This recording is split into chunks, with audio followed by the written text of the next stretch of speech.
प्रभाग क्रमांक 18 उल्हासनगर महानगरपालिकेचा. त्यामध्ये आम्ही पी-आर-पीच्या पॅनलमध्ये उभा आहोत. परंतु पी-आर-पीचं जे पॅनल बनलेलं आहे त्यामध्ये आर-पी-आय आठवले गटाचं आम्ही त्यांच्याकडनं निवडणूक लढवतोय. एक टी-ओ-केकडनं आमच्यामध्ये आलेलं आहे आणि 2 पी-आर-पीचे उमेदवार आहेत. म्हणजे असे 4 उमेदवार हे पी-आर-पीच्या ए-बी फॉर्मवर आहेत आणि त्यामुळे एक निशाणी आम्हाला मिळालेली आहे. आमची निशाणी नगारा आहे.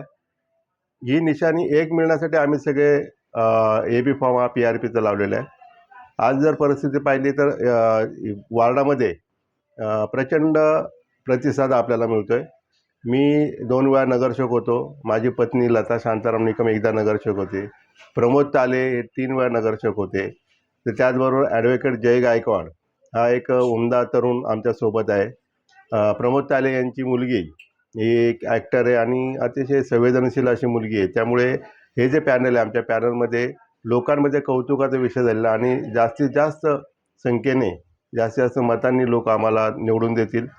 मागच्या वेळेस वैयक्तिक बोलायचं म्हटलं तर लता शांताराम निकम या अपक्ष ठरल्या.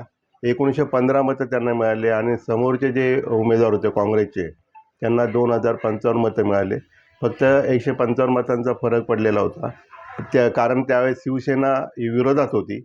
आज असं नाही, आज शिवसेना सोबत आहे आणि त्यामुळे शिवसेनेचे 1700 मतं आणि आमचे 1915 आणि त्यानंतर आम्ही जे काही काम केलं वार्डामध्ये लोकांच्या सुखदुःखामध्ये धावून जातो किंवा लोकांच्या काय अडीअडचणी असतील त्या आम्ही सोडवण्याचा सतत प्रयत्न करतो आणि त्यामुळे आज आणि त्या तालेंची जी काही ताकद आहे ॲडव्होकेट जय गायकवाडची ताकद ही सगळी ताकद एक झालेली आहे.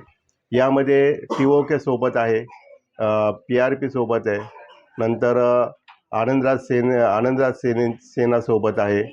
म्हणजे असे वेगवेगळ्या 6 प्रकारचे पक्ष आमच्यासोबत असल्यामुळे त्यांची सगळी जी ताकद आहे ती मोठी ताकद झाली आणि अतिशय चांगल्या प्रकारचं पॅनल हे झालेलं आहे आणि त्यामुळे लोकांचा मतदारांचा आमच्यावर विश्वास असल्यामुळे मतदार आम्हाला मोठ्या संख्येने निवडून देतील.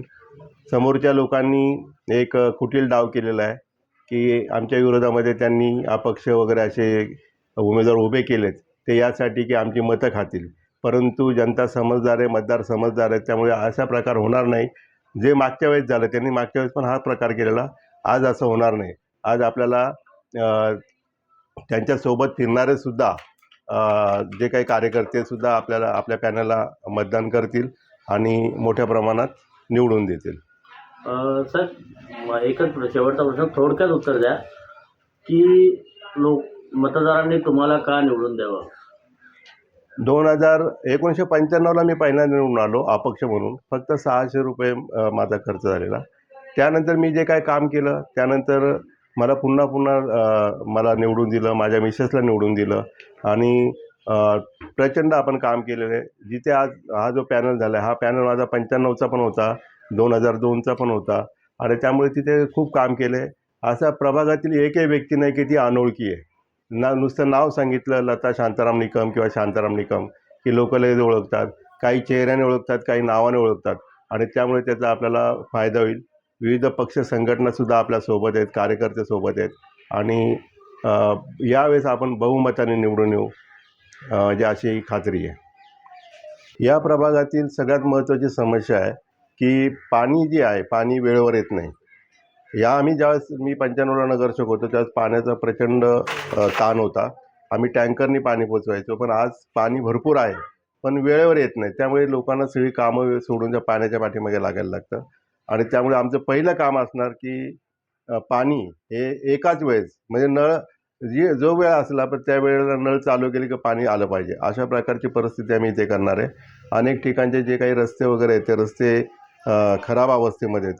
उदाहरणार्थ आपला गुरुनानक शाळेपासून तर पाठीमागे सेंटर पार्क इकडे विवे ससानेच्या घरापासून ते डॉक्टर बाबासाहेब आंबेडकर चौक इथपर्यंतचा रस्ता बनलाच पाहिजे. तो आम्ही बनवण्याचा प्रयत्न करू.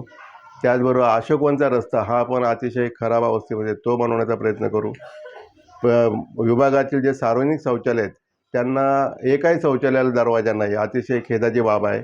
यासाठी आम्ही अनेक वेळा आयुक्तांना भेटलो परंतु ते झालं नाही. तर सगळ्यात पहिलं काम आमचं ते असेल की सगळ्या शौचालयांना दरवाजा लावायचे आणि आपल्या लोकांची लाज राखायची, अशा प्रकारचं आमचं हे काम असेल. लाईट वारंवार जाते त्यासाठी सुद्धा आमचं आंदोलन असणार आहे. आणि बाकीच्या ज्या काही समस्या असतात शाळेच्या, आरोग्याच्या, दवाखान्यातल्या, ते तर आम्ही नेहमी करत असतो, यापुढे सुद्धा करत राहणार.